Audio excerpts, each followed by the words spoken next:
Hi guys, welcome back to my channel.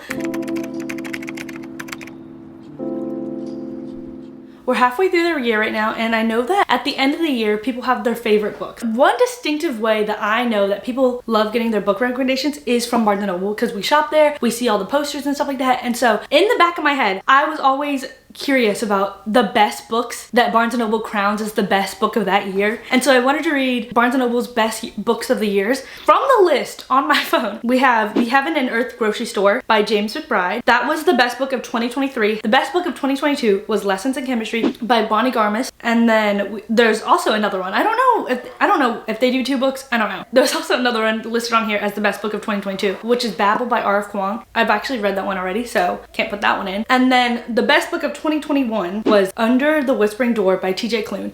I've read one T.J. Klune book. I think it was The House in the Cerulean Sea, and I enjoyed that one. I thought Barnes & Noble did this for longer. I think the earliest one I see is 2020. I thought they were doing this like every year. I thought this was like every year thing. In this video, we're gonna be reading the Barnes & Noble books of the year, and my list is compiling of Lessons in Chemistry by Bonnie Garmis, The Heaven and Earth Grocery Store by James McBride, and T.J. Klune's Under the Whispering Door. If you're wondering what I'm wearing the hoodie. Look how cute it is. It's massive. I got the dark gray color. I was kindly sent this to me by the hoodie team. I'm gonna have a link in the description with how to get one, and they also kindly gave me a discount code so I can share it with you guys, which gets you 15% off your order from the hoodie. So it's all gonna be down in the description. Thank you guys so much for it. It's so cozy. One thing I hate about reading with blankets is that while I'm reading, the blanket will fall down on my arms, and I feel like my arms get really cold, but then I can't be reading like this with my arms covered in just a blanket. So the hoodie's perfect for that, and the hoodie's massive. I love it so much. It's so cozy. There's like a Sherpa lined fleece material, and the outside of it is really soft and everything like that. So it's super cozy to get with reading, and that's all I really do. Sit, read in my bed with my hoodie. So love it so much. Thank you so much for the hoodie, for sending me this. Again, it's gonna be down in the description, and they gave me a 15% off code, so you can use that at checkout for 15% off your order. Thanks again to the hoodie for sending me this. I love it. So get yourself one too. We can match. There's a bunch of different patterns on there. I know there's an avocado one, there's a Snoopy one. I love Snoopy. I chose a neutral one because I knew I would get the most wear out of it. So yeah, thank you so much again to the hoodie. We're gonna start on reading the books. I'm excited to read the Barnes & Noble best books of the years because I don't know, do I trust Barnes & Noble marketing? No, but then again I do, because they're giving me they're like putting out the books, so they know what's hot, they know what's coming. I think people, like readers, are like voting for their favorite books to become the best book of the year. So I'm pretty sure it's not biased.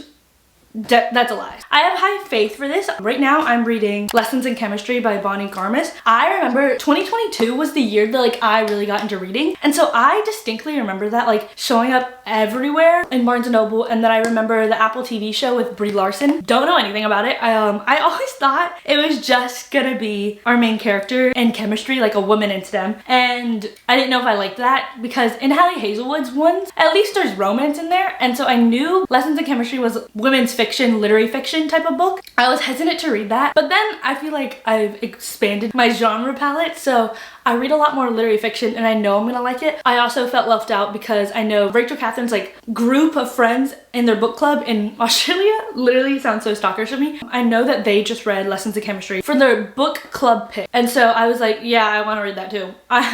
Add that to the TBR. And then I think it was in Sophie's vlog, they reacted to the trailer of the Apple TV show, and Harry Styles' Sign of the Times was on there, and I was like, oh, okay, they know what they're doing. So I really had to get to it. So I started reading this yesterday, basically. I'm 156 pages in, 41% through the book. I'm really liking it so far. I don't know what I was expecting. Right now we follow our main character, Elizabeth Zott, and she is a chemist. She's at this research facility doing her job, right? We just follow her life as a woman in the late 50s, early 60s, figuring everything out because women weren't treated right at this time. So it's kind of like a past present timeline. So we know that Elizabeth is a single mom, and we also get an insight into her past life as a chemist. In the now timeline of the book, she's a single mom. She's actually a famous, the easiest thing I can compare it to is Food Network. She does a cooking show, and everyone loves it. She's really famous. She goes from chemistry to that, and you see that how she transitioned to that and why and everything like that. So I'm actually really enjoying it so far. I don't know why I thought it'd be boring. I really like it. I like our main character. She's very blunt, and she's very this is how it's supposed to be, and I'm not backing down. So I love that about Elizabeth. There's also like a bunch of side characters. I really thought this was just gonna be about Elizabeth and her hardships like going through the STEM world. But there's like side characters that are very endearing, which I didn't expect. So I really like their input into the book. So let's get to reading. I have to read some more because I haven't read all day.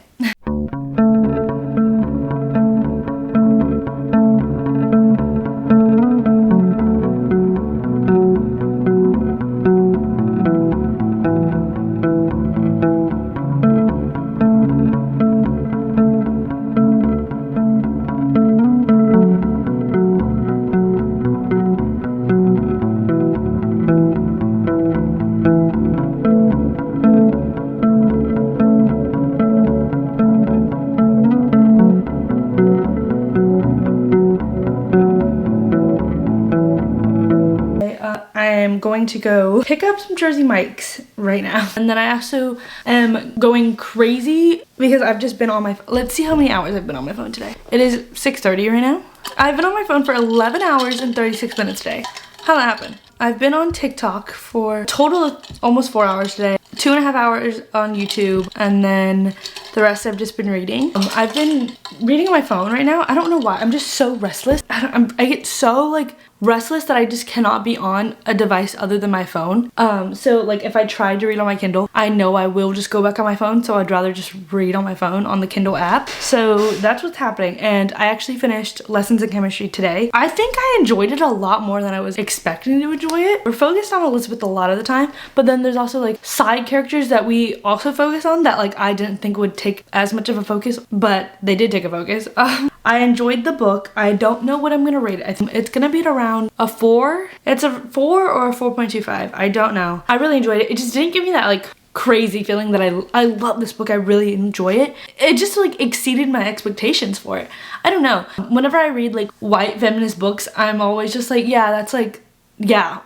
You know what I mean? So that's what I was going into it with. And so now I'm trying to read The Heaven and Earth Grocery Store by James McBride. I hate it right now. I hate it. 9 pages in, I hate it. I don't care. I might have to reread those 9 pages to like really get into it, and maybe it's just because of my restlessness that I'm just like, I don't know what I want to do. I just want to watch YouTube videos, but there are no YouTube videos for me to watch. Like I'm actually going stir crazy. I thought Rachel Catherine was gonna upload a video. She normally uploads Monday, which is Sunday my time. She's always uploading that, and like I just assumed that she would upload. It's actually disgusting that I was just sitting around in my subscription box waiting for Rachel Catherine to upload. Didn't upload. Destiny uploaded, and I thought Destiny was gonna upload, but then I also knew that like it was like a 45% chance that she would, because she does do vlog Sundays, but like sometimes she just uploads the vlogs on like different days. So like last week she uploaded her moving vlog on like a Tuesday, and so I don't know, I was expecting it later in the week, but I thought Rachel was gonna upload. And then I'm like going absolutely crazy in my subscription box, refreshing and everything like that. And then I'm going to TikTok, and there's nothing for me to read because I don't want to read my book that I have to read for this video. I'm going on Twitter, I'm going on Instagram, I'm going on TikTok. Like I am having a rough time. And then I'm also like, there's no new content for me to watch. I get even more restless because I'm just like, what am I doing? What am I doing? What am I doing? I don't know, like it's just like a cycle. I made this plan that I wanted to go get dinner at Jersey Mike's and go to the grocery store nearby to find the Nescafe Blonde Espresso instant coffee mix, because I've just seen so many like videos of that. Now that I'm home, I don't have the mocha pot that me and my roommate normally use. So we have a mocha pot here. I got like a bigger mocha pot because my parents wanted one, and so like I got like the 6-cup one instead of the 3-cup one. 6-cup one sucks. I don't know if it's the coffee I'm using or like the fact that like it throws off the ratio. The 6-cup one is so bad. Like it's actually horrendous. And then my parents drink instant coffee, but then I tried the instant coffee and it's not good. And then I tried to use the Vietnamese like drip pressed, I don't know what it's called. I made a coffee with that. It was really bad too. And so I'm on my last leg. I just want caffeine. So yeah, I'm gonna go to this grocery store, and then I'm gonna go order my Jersey Mike's. I haven't already ready. I also usually and then I like a few weeks ago. No. I did like a few months ago. And then I was like, wow, no, I'm really crazy with this. So yeah, and I have to wait a few days ago. Yeah, the next class. So I came to Metro. I have been doing things over here, which is the orange club, but usually called the salad, which is really basic deli sandwich. Turkey, ham, cheese, bacon. That's it. And then vegetable but yeah, every orange club, every orange club. It's half an hour. Yeah. So I'm going to my salad. Oh, I also cut my hair. No one noticed. No one noticed. No one noticed. None of my family members noticed, but I cut like 6 inches off of it. It used to be down to here. Now it's to here. Yeah, there's that. I've been talking for 9 minutes. All updates is I don't know what I want to rate my book. I'm having an anxious day. I don't know why. And then I hate my book that I'm reading right now. I want Jersey Mike's, and I have a coffee tobacco to figure out. So my five updates. Hi guys, it's 10 o'clock the same day. I got to chapter 3 of The Heaven and Earth Grocery Store by James McBride. 18 pages in. I'm DNFing this book. I cannot. The first like chapter was like the prologue, and then the next chapter we go back in time. Then we're introduced to the characters. No idea what any of their names are. Don't recollect a single thing, and I reread the first 2 chapters twice. All I know is that like something happened, and then I just wasn't following. And there's also like a bunch of talk about religion in here. I don't care. Don't want to keep reading. On like the Goodreads, like when you look up this book, there's like 2 5 stars or something like that, and then 1 1 star. And then that's all. That's the extent of my knowledge that I know. I don't even know like the synopsis for this. I just know that I cannot keep reading this. So I'm reading Under the Whispering Door by TJ Klune. I read The House on the Cerulean Sea, and that was like a fantasy, but it was like kind of like, I would say it was low stakes family fantasy, you know what I mean? I don't know if it's classified as cozy fantasy,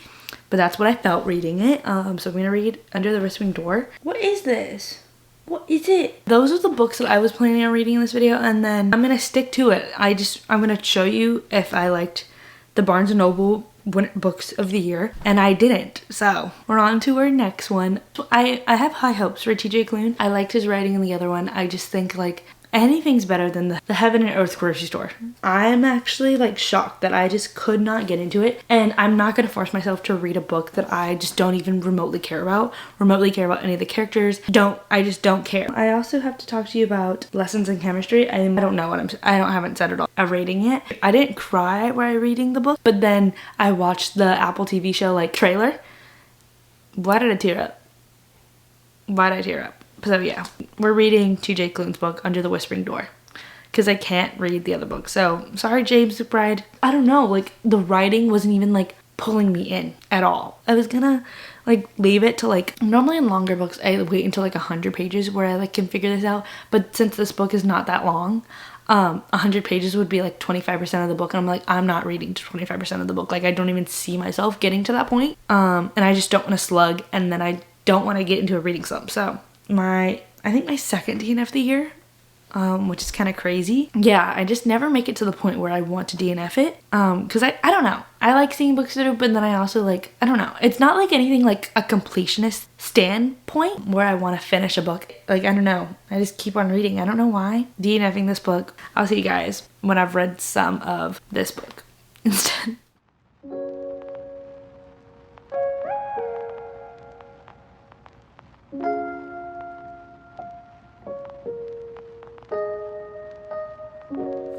Hi guys, it says I'm 50% through the book right now. I'm really enjoying it. I think it really gives off the cozy vibes that I got from the House in the Cerulean Sea by this author. One part really did affect me. I don't know why. It got me, like I teared up. I really like it. We follow our main character Wallace, and he has recently passed. Before we find out he passes, which is not a spoiler whatsoever, because it's like in the synopsis, but we find out Wallace passed, and in his like life he was not a good person. He's very mean. I would think that he was just a mean-spirited person. He was just really selfish, and that reflected in his work life, also his personal life and stuff like that. So he was very lonely and just wasn't a good person, and so he passes. In this universe there's like reapers and stuff like that, and then there's also and then ferrymen, which are like, they help the ghost who recently passed that the reapers bring to the ferrymen cross over into whatever it is. And this book tackles death and like crossing over and passing in such a way that I really enjoy it. Very fantastical in that aspect, because it really just isn't about religion at all, or like whatever you believe in, because once you cross over it's whatever it is. So like, I don't know if you have really strong opinions about that. I don't know if you'd like the book, but I really enjoy it right now. What makes TJ Klune, like, we're tackling like grief and death, very triggering topics, but he's making it like so, I don't know, lighthearted is not the right word to use, but it's, I don't know, it feels very magical in the way he's talking about these topics, and then there's also like comedy within like the characters and their interactions with each other. And so I think it's really fun about that. I think I like every character that we like come across, because Wallace is such a bad guy when we first meet him. It took a little for me to like warm up to him, because I just knew he was a bad guy, but I knew it was gonna be like worth it in the end, because I know that he is going to have this like character arc. I think it's really easy to read. It's very bingeable, and I'm so glad that I DNF'd that other book, because I just cannot imagine reading that book. I'm not gonna lie. I'm gonna read more of it, but to me these are cozy fantasies, because if I'm telling you I'm reading about a ghost trying to cross over into whatever it is on the other side with a cast of characters that can see and interact with ghosts, then I'm reading a fantasy book. But like, it's also very character driven fantasy, and then also cozy, because I feel like there aren't high stakes. It's just like about the characters. So I'm cozied up. I'm cozied up. So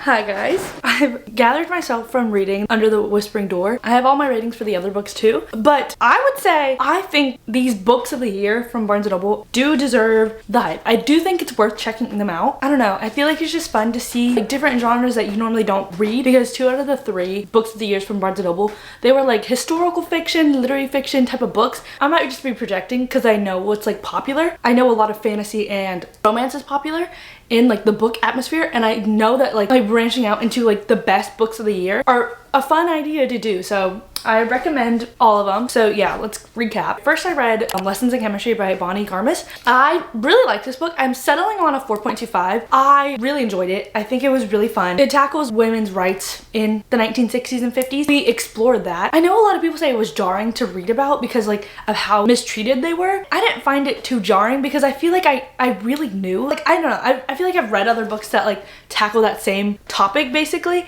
And so I wasn't like shocked to read about it in Lessons in Chemistry like I know some people were. I don't know, I really enjoyed it. I liked your main character Elizabeth. I liked all the side characters that were involved in it, and I feel like because of all the side characters I enjoyed the story a lot more than if it was just Elizabeth, even though I really enjoyed Elizabeth's parts of the book as well. I think it was really well written. I think it was well paced. I think it was the right length. I didn't think it dragged on for too long. I just really enjoyed it. I think it was a really good book. And then the next book I tried to read was The Heaven and Earth Grocery Store by James McBride. DNF this book at like 16, 18 pages. Could not get into it. Maybe I will revisit it one day. I just don't know. I just couldn't get into the writing, and I was just like lost for a while, and I was like, I just don't see myself enjoying it. So I was like, why would I want to push through from a book that I think will put me in a slump and then I just won't enjoy anything of it? I feel like it was gonna take a long time for me to finish that book, and I don't think I would have given it like an unbiased review because of how much I struggled in the beginning of it. I don't know if I want to read it. Yeah, maybe I will read it one day, but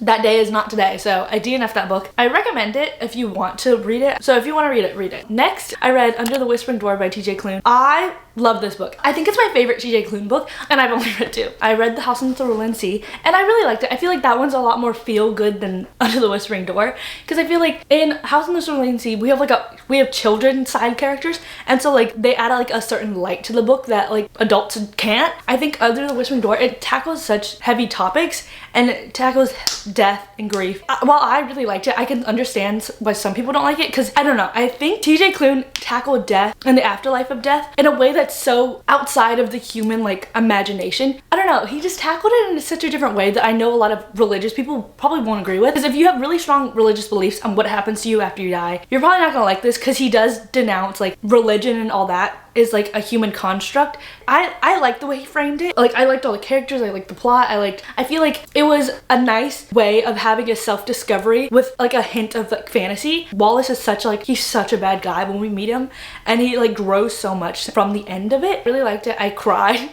I cried. I don't know why, I just cried. I cried at the characters, I cried at the side characters, I just cried. So I really liked it. So a 4.5 for me. It didn't give me a 5-star feeling. I feel like it's crazy because like all of my rankings, I always have like a 3.25 or like I've gone to like 3.75 territory, 2.75 territory. I just never really get to 4.75 territory. If it's not a 4.5, then it's a 5. I don't know how that is, but this one's a 4.5. I really enjoyed it, loved it. So yeah, I really recommend Under the Whispering Door. I know it's not for everybody. I really want to preface this, like if you really have like set religious beliefs and you don't want to like, you could like it, but and like if you just like and like recognize that it's fantasy for you, then do whatever you want, like read it if you want, but like I'm just warning you, if you have set religious beliefs, you might not like it. There's that. This is also a queer love story. It's so cute, so cute. I loved all the side characters. Amazing. So yeah, there's that. Those are, hey, oh, you want to come up? Look over there. Okay.